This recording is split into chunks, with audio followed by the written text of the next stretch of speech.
Wishing you a very happy day. Myself Sushmita Sahu. Today going to take English from the book Snapshot of Class 11.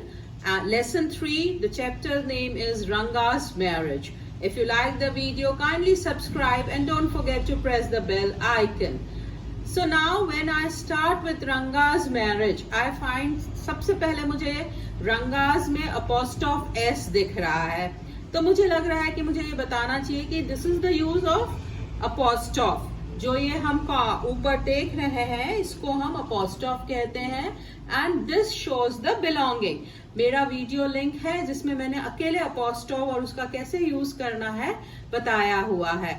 मैं description box में उस link को दूंगी, देखें उसे.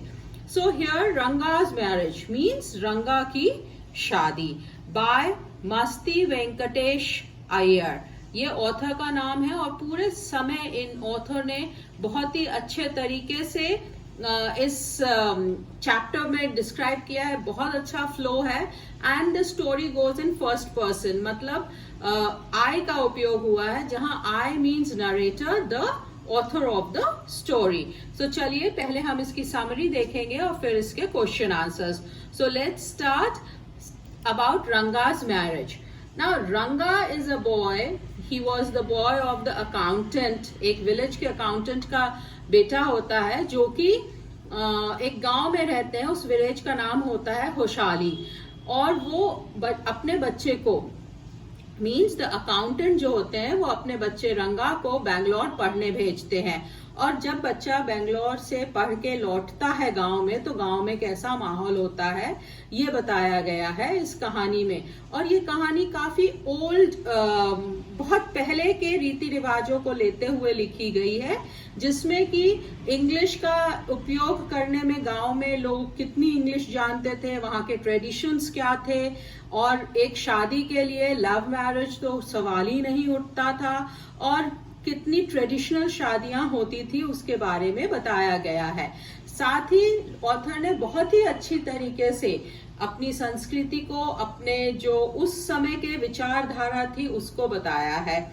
जब ये बच्चा रंगा अपने गांव लौटता है तो उसके ऑब्वियसली जो वो हिंदी बोलता है उसमें बहुत सारे इंग्लिश के वर्ड्स का समन्वय होता है. तो उसके कारण लोगों को कितना आश्चर्य होता है क्योंकि वो उन शब्दों का मतलब नहीं समझते हैं.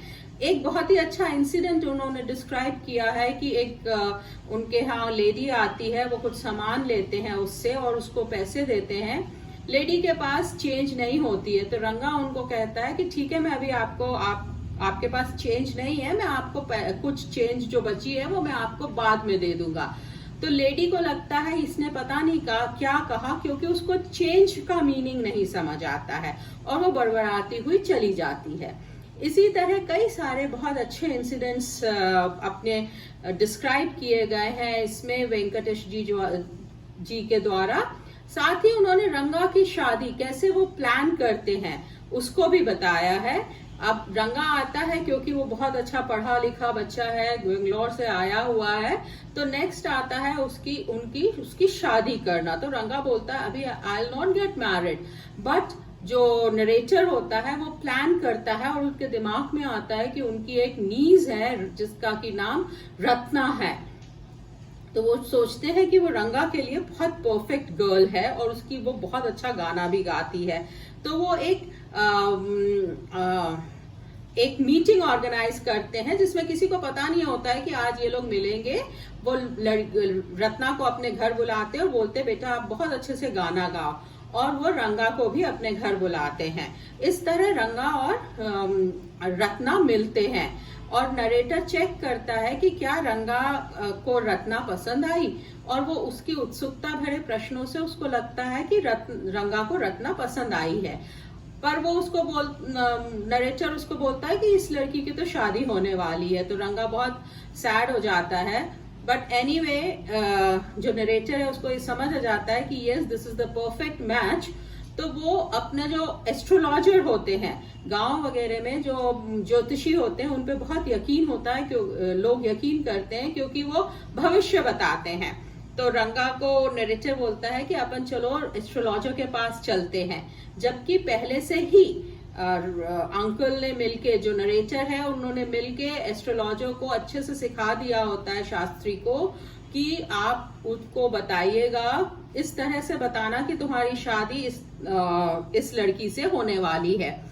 तो एज इट इज कि जो ज्योतिषी होते हैं वो भविष्यवाणी करते हैं कि तुम्हारी शादी कोई ऐसी लड़की से होगी जिसका नाम सागर में मिलने वाली चीजें मिलती हैं उससे चालू होता होगा, या उसका नाम वो होगा। तो ये लोग सोचते हैं मोती होगा, या और भी कई चीजें सजेस्ट करते हैं। फिर सडनली जो नरेटर है वो बोलता है it can be Ratna also, Ratna. तो रंगा बोलता है पर उसकी तो शादी होने वाली है। सो नरेटर सेज ओ यस। फिर थोड़े दिन बाद नरेटर उसको ये बताता है कि अरे मुझे पता चला है कि रत्ना की तो शादी जो हुई, जो शादी की खबर थी वो गलत थी, मुझे किसी ने गलत बता दिया था, Ratna is still unmarried.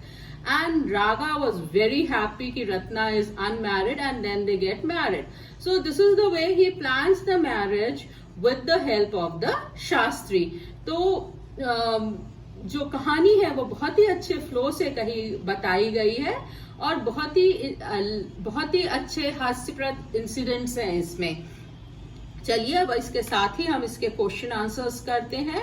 So the first question is comment on the influence of English the language and the way of life on Indian life as reflected in the story. मतलब कि इंग्लिश का क्या इन्फ्लुएंस था as a language लोगों पे, भारतीय लोगों पे, जैसा कि इस कहानी में बताया गया है। What is narrator's attitude to English, और जो नरेटर है मतलब जो लेखक है उनका क्या एटीट्यूड है इंग्लिश के बारे में। बाकी तो मैंने आपको पहले ही समझा दिया है कि इसको इंग्लिश नहीं आती थी और लोगों को बहुत अच्छा भी नहीं लगता था जब लोग इंग्लिश में कोई भी स्मॉल वर्ड भी यूज कर लेते थे। And what was narrator's attitude, जैसा कि लास्ट में बताया है, the author recents the use of English, मतलब उसको भी इंग्लिश का यूज पसंद नहीं था। With this, let's come to second question. Astrologers' perception are based more on hearsay and conjecture than what they learn from the study of stars. Comment with reference to the story. इसमें astrologer के जो भविष्यवाणी है वो hair से मतलब सुनी हुई बातों पे और जो कंजेक्चर्स है उस पे डिपेंड करती है, सितारों की पोजीशंस पे डिपेंड करती है। इसके बारे में आप कमेंट करें। तो अपन इसमें मैंने आपको पूरी कहानी बताई, जो उसमें बेसिकली पूरा ही जो है वो एस्ट्रोलॉजर का ही प्ले है और उसी के बारे में इसके आंसर में लिखा हुआ है। The story throws light upon how Shastri predicted what was going on in Ranga's mind. He revealed that Ranga had some girl on his mind whose name related to something that belonged to ocean. All this made Ranga believe in the power of astrology. और चूंकि उसको लगता है उसकी शादी रत्ना से हो रही है इसलिए वो एस्ट्रोलॉजी में बिलीव करने लगता है, जबकि रियलिटी में it was our narrator Shyama who had tutored, जिसने कि शास्त्री को पहले से ही बता दिया था कि तुम्हें ऐसा कुछ कहना है। Now let's come to the third question. Indian society has moved a long way from the way the marriage is arranged in the story discussed. देखिए इंडियन सोसाइटी में पहले कभी भी मैरिजेस जो है वो हमेशा से पेरेंट्स की विशेस से होती थी, कभी भी पहले से ही अरेंज होके फिर शादी हो ऐसा नहीं होता था। So in this story also it has been आपको इसी के बारे में बताया गया है। Now the question number 4. What kind of a person do you think the narrator is? आप क्या सोचते हो कि नरेटर कैसा पर्सन है?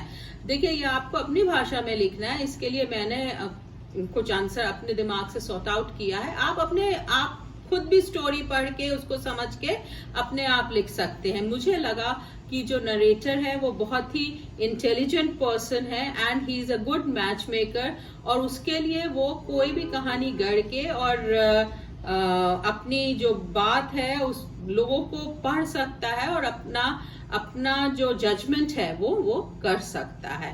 With this thank you so much. If you don't understand anything kindly pen it up in the comment box. At the same time, don't forget to see the meaning of apostrophe. Thank you. Take care.